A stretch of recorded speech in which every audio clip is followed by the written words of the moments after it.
Hello everyone, এই ভাস্কর আজকে একটা বিশাল খুশির একটা আনন্দের একটা খবর আপনাদের সঙ্গে আজকে শেয়ার করব। তার কারণ দেখুন, অনেকেই হয়তো আপনারা জেনে গেছেন যে নন্দন সিনেমাটা তো অনেক দিন ধরে মানে দুর্গাপুজোর আগে থাকতে নন্দন সিনেমা বন্ধ। নন্দন ওয়ান, নন্দন টু, রাধা স্টুডিও এগুলো সবই বন্ধ হয়ে গেছে। লাস্ট বই আমার যতটা সম্ভব মনে আছে বুম্বাদার অযোগ্য বইটা চলেছিল, তা এবং মানিকবাবুর মেঘ এই বইগুলো চলেছিল। তারপরে নন্দন পুরোপুরি বন্ধ হয়ে গেছিলো।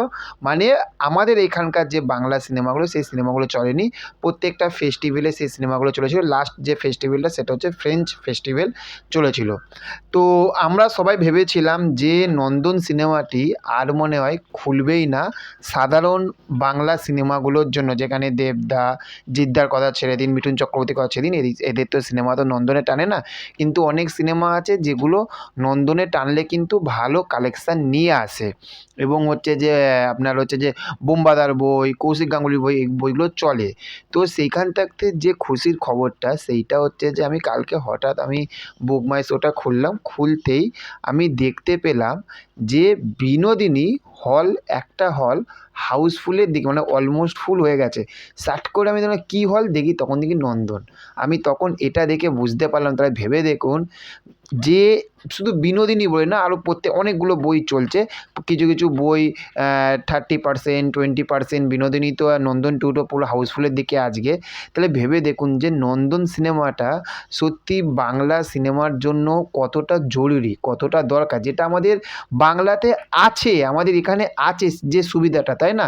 একটা 30 টাকা, 70 টাকা, 50 টাকা একটা টিকিট, যেখানে মাল্টিপ্লেক্সের টিকিটের খরচাগুলো ভেবে দেখুন যে 200 টাকা, 250 টাকা, 300 টাকা, 550 টাকা করে টিকিট আছে, তাই না? তো সেখান থাকতে সত্যি এটা খুব আনন্দের খবর, এই যে বিনোদিনী বইটা। এবং নন্দনে এখন যেগুলো চলছে বলে দিচ্ছি, নন্দন টুয়ে আপনার চলছে বিনোদিনী এবং মহানায়ক, বলরাম কাণ্ড, যেখানে রজতাভ দত্তর একদম নতুন এই সপ্তাহতেই মুক্তি পেয়েছে, ঠিক আছে? সেই বইটা চলছে। এবং আরেকটা বই চলছিল, সেই বইটাও চলছে দেখলাম। বেশ 3-4টে বই চলছে এবং রাধা স্টুডিওতেও কিন্তু চলছে। তো আপনাদের কাছাকাছি যদি নন্দন হয়, নন্দন সিনেমাটা হলটা যদি কাছাকাছি থাকে অবশ্যই গিয়ে দেখুন। এবং এইটুখানি বলবো যে এইবার কিন্তু বড় বড় বাংলা সিনেমাগুলো কিন্তু নন্দনে এবার আস্তে আস্তে আস্তে আস্তে কিন্তু এবার মুক্তি পাবে। তো এনজয় করুন আর বাংলা সিনেমা দেখতে থাকুন। আর আমাদের চ্যানেলে যদি নতুন হয়ে থাকেন চ্যানেলটিকে সাবস্ক্রাইব করে পাশে থাকুন। Okay, thank you, have a nice day, tata, bye by.